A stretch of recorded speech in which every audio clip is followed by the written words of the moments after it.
وسلم۔ عزیزان محترم، اللہ سبحانہ و تعالیٰ کا بہت بڑا احسان ہے، فضل و کرم ہے کہ اللہ رب العزت نے ہم کو نبی مکرم تاجدار حرم احمد مصطفیٰ محمد مصطفیٰ صلی اللہ علیہ وسلم کی امت بابرکت میں پیدا فرمایا ہے۔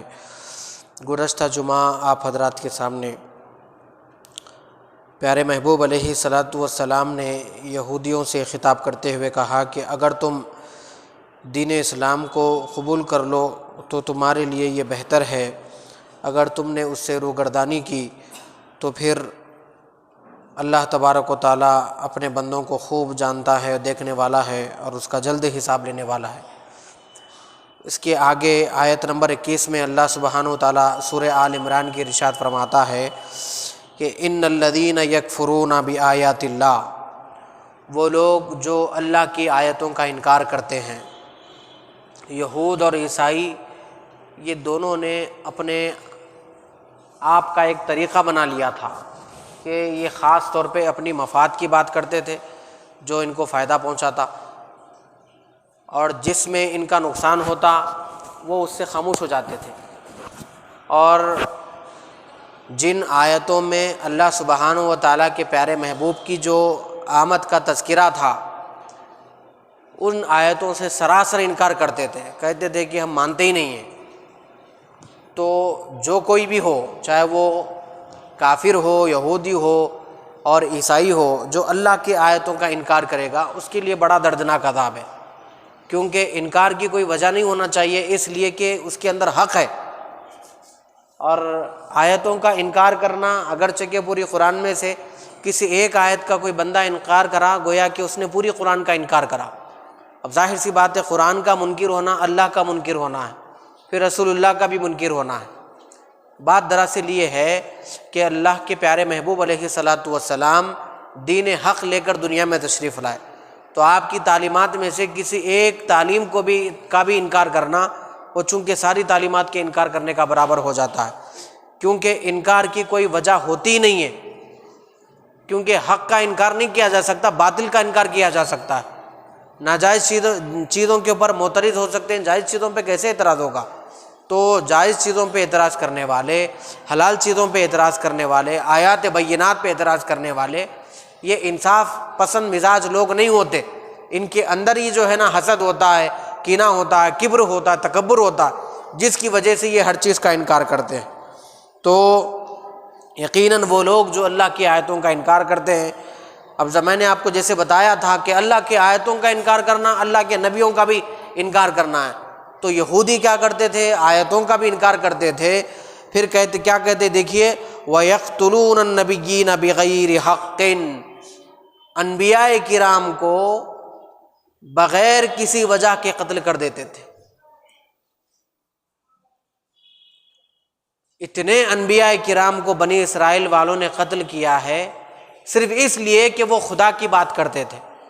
بھئی نبی کا کام کیا ہے کہ وہ گمراہ ہوا بھٹکے ہوئے لوگوں کو گندی راہ سے نکال کر، ضلالت کی راہ سے نکال کر ہدایت کی راہ پہ ڈالے، دوزخ کے گڑھے سے انہیں کھینچ کر جنت کی راہ پہ جو انہیں کھڑا کرے۔ یہ انبیاء کرام کا کام تھا۔ تو انبیاء کرام بھی جو ہے نا آئے، دنیا میں تشریف لائے اور حق کی بات پہنچائی، کلمہ دین کی لوگوں تک پرچار کیا۔ لوگوں نے کیا کیا؟ ناحق وہ لوگوں کو قتل کیا۔ حدیث مبارک میں آتا ہے، پیارے آقا علیہ الصلاۃ والسلام ارشاد فرماتے ہیں کہ امام جریر اپنی سند کے ساتھ روایت کرتے ہیں، حضرت ابو عبیدہ بن جراح رضی اللہ تعالیٰ عنہ بیان کرتے ہیں، میں نے عرض کیا یا رسول اللہ، قیامت کے دن کن لوگوں کو سب سے زیادہ عذاب ہوگا؟ تو آپ صلی اللہ علیہ وسلم نے ارشاد فرمایا کہ نبی کو قتل کرنے والے کو سب سے زیادہ عذاب ہوگا، اور نیکی کا حکم دینے والے کو قتل کرنے کا سب سے بڑا عذاب ہوگا۔ یہ دو لوگوں کو اللہ تبارک و تعالیٰ میدان محشر میں بہت بڑا عذاب دینے والا ہے، جو نبیوں کو قتل کرتے ہیں اور نیکی کا حکم دینے والوں کو قتل کرتے ہیں۔ پھر اس حدیث کی آگے میرے آقا علیہ الصلوۃ والسلام نے ارشاد فرماتے ہیں، اے ابو عبیدہ، کیا تجھے معلوم ہے کہ بنی اسرائیل نے صبح کے وقت میں 43 انبیاء کرام کو قتل کیا ہے؟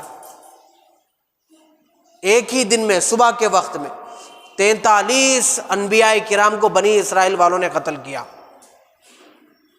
اور جب 43 بنی اسرائیل کو بنی اسرائیل والوں نے 43 انبیاء کو جب قتل کیا تو اس قتل کی مذمت میں 170 علماء کھڑے ہو گئے کہ تم لوگوں یہ کیا کر رہے ہو، انبیاء کو قتل کر رہے، یہ گناہ ہے، یہ غلط ہے، یہ حرام ہے، یہ ناجائز ہے۔ جب یہ لوگوں نے نصیحت کی تو 170 علماء کو سورج ڈوبنے سے پہلے شام میں وہ لوگوں کو ختم کر دیا۔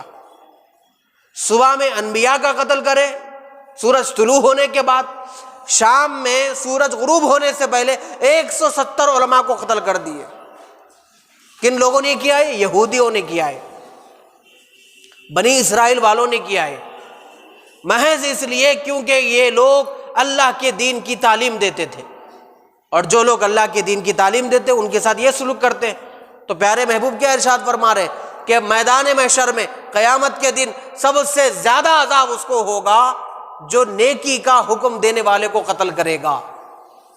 تو اس زمانے میں نیکی کا حکم دینے والے کو قتل کر دیتے تھے، اور قتل کے باضابطہ کوئی لا نہیں ہوتے تھے، بس قتل کرتے تھے، چونکہ جو ہے نا اب وہ ایک بار قتل کر دیا تو گم ہو جاتے تھے، وہیں سے غائب ہو جاتے تھے، اور نہ جانے کدھر کدھر چلے جاتے تھے، ڈھونڈنا پھرنا بھی ہوتا نہیں تھا۔ لیکن اب کیا ہوا، آپ قتل تو نہیں کر رہے ہیں، نیکی کا حکم دینے والے کو ٹارچر کر رہے ہیں، اس کو ستا رہے ہیں، حق بیانی کرنے والے کو جو ہے نا پریشان کر رہے ہیں، انٹرنل ہراسمنٹ کر رہے ہیں، اس کے اوپر تانے مار رہے ہیں۔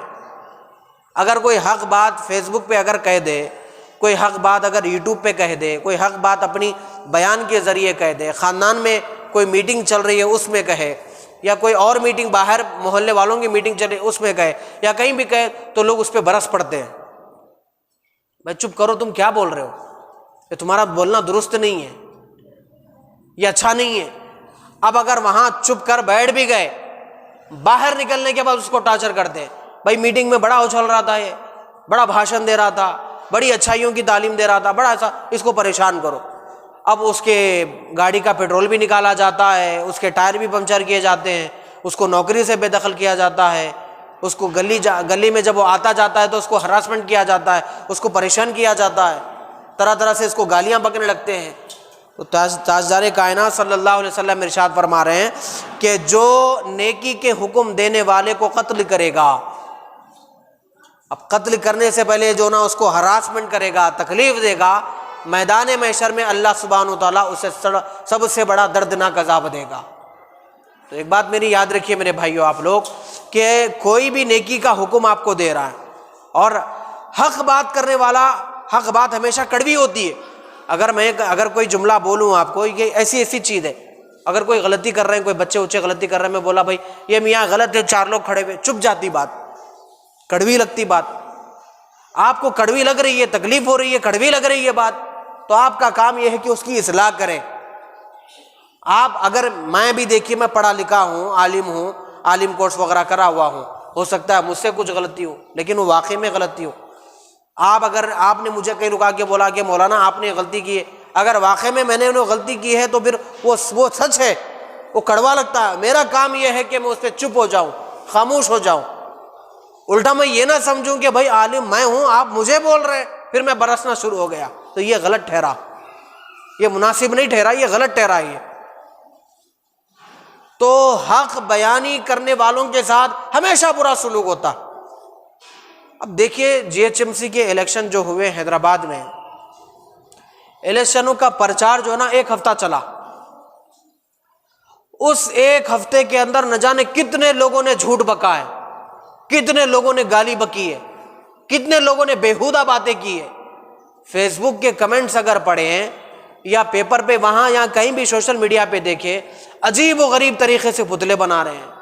اگر کوئی مقامی لیڈر ہو، اس کو ریزرویشن کے حساب سے اس کو جو نا وہاں مرد نہیں عورت کو کھڑا کرنا، تو اگر اس نے اپنی بیوی کو، بہن کو کھڑا کیا تو لوگ اس کی بیوی پہ تانا مار رہے ہیں، اس کی جو ہے نا بہن پہ جو ہے نا تانا کشی کر رہے ہیں، عجیب عجیب گندی گندی باتیں کر رہے ہیں۔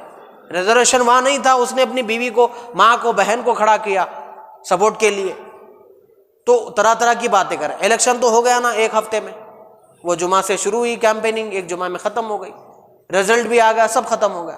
اب براسیاں کہاں گئی ہے؟ براسیاں تو برقرار رہی، ووٹ لینے والے ووٹ لے کے چلے گئے، اب کوئی دکھتا آپ کو 4 سال تک؟ اب کوئی دورہ ہوتا، اب کوئی محلے میں آئے گا، اب آپ کی تکلیف پوچھے گا، اب آپ کا دروازہ کھٹکھٹا کے کوئی کسی کو پوچھو بول کے بھائی صاحب آپ نے مجھے ووٹ ڈالا تھا، آپ کے گھر میں کیا تکلیف ہے؟ پانی وانی تو صحیح آ رہا ہے، بچے بیمار تو نہیں ہو رہے گندے پانی سے؟ اب کوئی کھٹکا مارے گا؟ جب تو بینڈ مار کے کھٹکے مار کے باہر نکالیں گے، اب کون نکالے گا؟ اب وہ لوگ تو چلے گئے گھونسلوں میں، لیکن برائی تو باقی رہ گئی نا میرے بھائی۔ تو ہر سال چاہے وہ بلدیہ کا ہو، ایم ایل اے کا ہو، ایم پی کا ہو، کسی کا بھی ہو، کونسل کا جو نا انتخابات ہو، وہ چند دن کے لیے آتے ہیں اور چلے جاتے ہیں، لیکن گالی گلوچ بکواس بےہودگی آوارگی ایک ہفتے میں لوگ اتنا بکتے ہیں وہ ہمیشہ رہنے والی ہے۔ تو یہ کیوں کرتے ہیں میرے بھائی؟ چند دنوں کے الیکشن کے لیے پرانے دوستانہ ختم کر دیتے ہیں، تھوڑے دن کے انتخابات کے لیے اچھی جو نا ملاقاتیں ختم کر دیتے ہیں۔ اگر کوئی حق بات کر رہا ہے کہ بھائی یہ لیڈر اچھا نہیں ہے، یہ لیڈر اچھا ہے کیونکہ اس نے جو نا پبلک کی مدد کی، وہ مدد نہیں کرتا، وہ حق بات بولا، آپ کو چونکہ ایک پارٹی سے محبت تھی، وہ پارٹی آپ کا راشن پانی ڈالتی تھی، آپ اس پارٹی کی محبت کی وجہ سے حق بات بولنے والے کے اوپر برس پڑ رہے ہیں، اس کو برا بھلا بول رہے ہیں، گالیاں دے رہے ہیں، مارنے کی بات کر رہے ہیں، میاں تجھے 3 بجے رات کو گھر سے اٹھا لیں گے۔ حق بولنے والے کو 3 بجے رات کو گھر سے اٹھا لیتے، حق بولنے والے کو جو نا اس کے اوپر کیسز ڈالتے۔ ارے حق بیانی کرنا یہ اللہ والوں کا طریقہ ہے، کتنے لوگوں نے حق بیانی نہیں کی ہے؟ حضرت ابراہیم علیہ السلام نے نمرود کے پاس جو نہ جا کر حق بیانی کی ہے، میرے آقا علیہ الصلوۃ والسلام نے کفار مکہ کے سامنے حق بیانی کی ہے، امام حسین نے یزید ظالم کے سامنے حق بیانی کی ہے، مجدد الفسانی نے اکبر بابر بادشاہ کے سامنے جو حق بیانی کی ہے، جس نے دین الہی کا دعویٰ کیا تھا۔ کتنے لوگ نہیں ہیں جنہوں نے حق بیانی کی؟ اور ایک بات یاد رکھیے، پیارے آقا علیہ الصلوۃ والسلام ارشاد فرماتے ہیں، یہ بھی حدیث شریف میں جس کو امام بہقی نے روایت کیا، امام ترمذی نے روایت کیا اور امام ابن ماجہ نے روایت کیا، یہ حدیث مبارک کو میرے حضور ارشاد فرماتے ہیں، جو عادل ظالم بادشاہ کے سامنے کوئی بندہ عادل کھڑا ہو کر اگر ظالم بادشاہ کو کہے کہ تو نے یہ صحیح نہیں کیا، تو نے یہ غلط کیا، اگر وہ بادشاہ کو غصہ آ گیا اور اس نے اس بندے کو قتل کر دیا، تو پیارے محبوب ارشاد فرماتے ہیں وہ تمام شہیدوں سے افضل قرار دیا جاتا ہے، تمام شہیدوں سے افضل قرار دیا جاتا ہے۔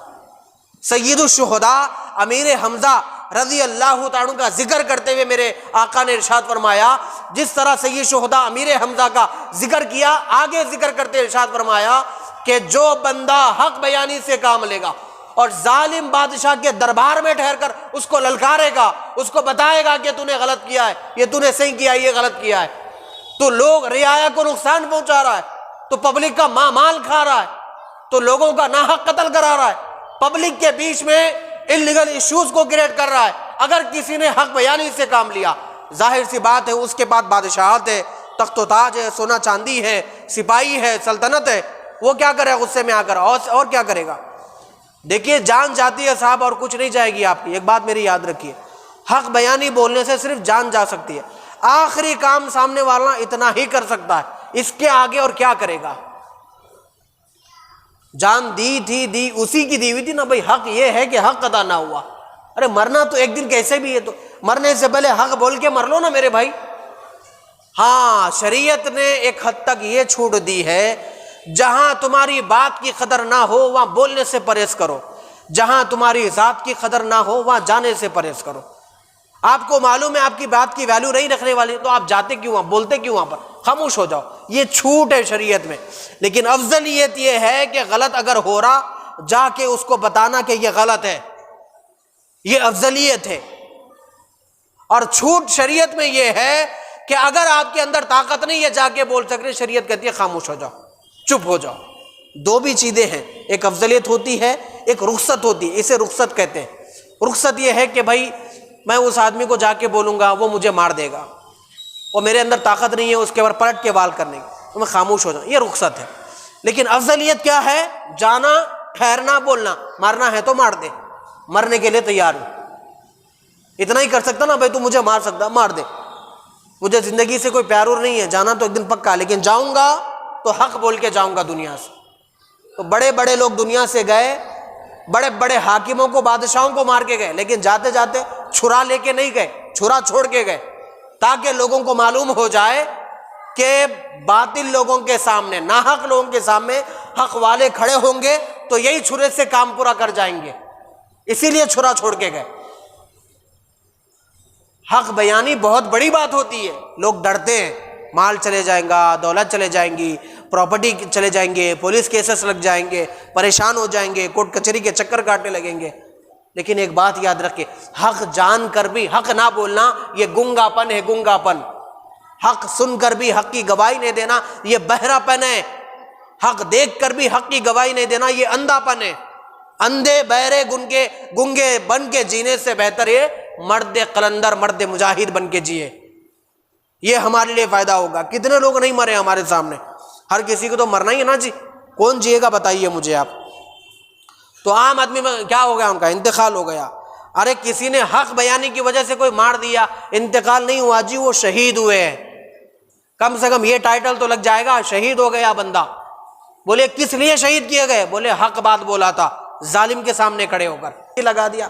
سمجھ کے کام کرو تھوڑا۔ افلا یعقلون، افلا تعقلون آپ کو بولا جا رہا میرے بھائی، میں یہ بہت تعجب کے ساتھ آپ کو یہ بات بول رہا ہوں۔ میں ایک ہفتے کے بلدیہ الیکشن میں مسلمانوں نے اخلاقیت کا جنازہ نکال دیا، یقین جانیے آپ، اتنا دل دکھا ہے کہ آپ کو بتا نہیں سکتا میں۔ کوئی جیتا کوئی ہارا میرے بھائی، اخلاقیت کا جنازہ نکال دیا۔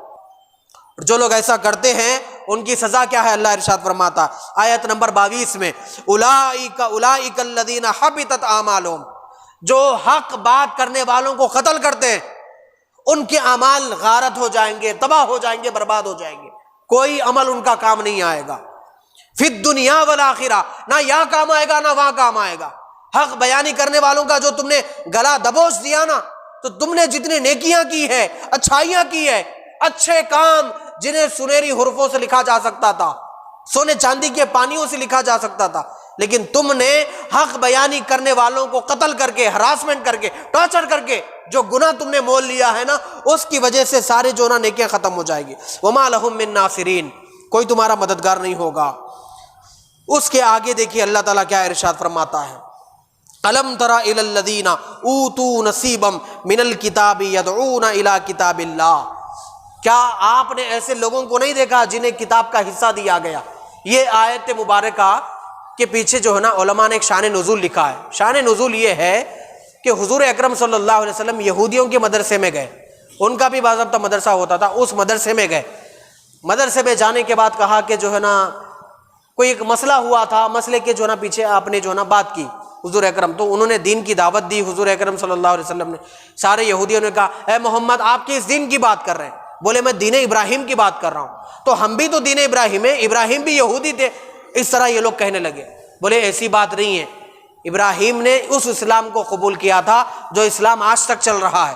بولے نہیں ایسا کچھ نہیں ہے، آپ الگ الگ باتیں کر رہے ہیں۔ تو ٹھیک ہے جو نا تورات لے کے آؤ، تم لوگ تورات کے عالم ہو، تمہاری کتاب ہے نا، تم لوگ اس کو مانتے ہو نا، اس کے تم اسکالرس ہو، اس کو تم لوگ پڑھتے ہو، تبرکن پڑھتے ہو، آسمانی کتاب کہتے ہو نا، لے کے آؤ تورات لے کے آؤ۔ میں اگر میرے قرآن سے حوالہ دوں گا تو تم بولیں گے کہ جو نا یہ آپ کی کتاب ہے، ہم نہیں مانیں گے، میں تمہاری کتاب سے حوالہ دے دیتا ہوں، تمہاری کتاب لے کے آؤ۔ جب جتنے کمرے میں مدرسے میں علماء بیٹھے تھے سب جو نا خاموش ہو گئے جگہ، نہیں ہم کوئی کتاب اتاب نہیں بتانے والے آپ کو، کیونکہ ان کو معلوم تھا کتاب کھولیں گے تو پول کھل جائے گی۔ اری بات سمجھ میں؟ کتاب اگر کھل جائے گی تو ان کی پول کھل جائے گی۔ اب ظاہر سی بات ہے کیسے کتاب کھولیں گے بتائیے آپ؟ نہیں اے محمد عربی صلی اللہ، ہم کوئی کتاب اتاب کھولنے کا ارادہ نہیں رکھتے۔ تو مطلب کیا تھا؟ کتاب کے حصے کو چھپا رہے تھے۔ یہی کہہ رہا ہے اللہ تبارک و تعالی، یہ لوگ جانتے تھے کہ یہ سچا نبی ہے، یہ دین ابراہیم کو یہ فالو کرنے والا جو نا دین ہے، یہ اسلام سچا ہے، یہ دین مذہب ہے۔ ہماری تورات منسوخ ہو چکی ہے، اب جس کا حکم چلے گا وہ قرآن ہے۔ اب جو ہے نا انجیل کا حکم نہیں چلے گا، اب قرآن کا حکم چلے گا۔ اب نہ کوئی یہودیت نہ کوئی عیسائیت، بلکہ صرف ایک اسلام ہے جو ہمیشہ باقی رہنے والا ہے۔ یہی سچا ہے، یہی اچھا ہے، یہی پختہ مذہب ہے، اور یہی دین حق ہے، یہی دین متین ہے، اور یہی راستہ بہترین راستہ ہے۔ سب جانتے تھے کیونکہ کتابوں میں سب کچھ درج تھا، لکھا ہوا تھا، لیکن سارا سب کچھ جو نا پنے پلٹا دیے گئے۔ ہاتھ رکھ رکھ کے پڑھتے تھے جہاں حق والی آیتیں آتی تھی، ادھر کا پڑھنا ہے، ادھر کا پڑھنا ہے، بیچ میں حق والی آیت بیچ میں ہاتھ رکھ دیے. کتنی ستم ظریفی ہے دیکھیے آپ. یہی تو ہوتا نا, حق چھپانے والوں کا ہمیشہ منہ کالا ہوتا ہے, ہمیشہ ذلت و رسوائی کی زندگی گزارتے.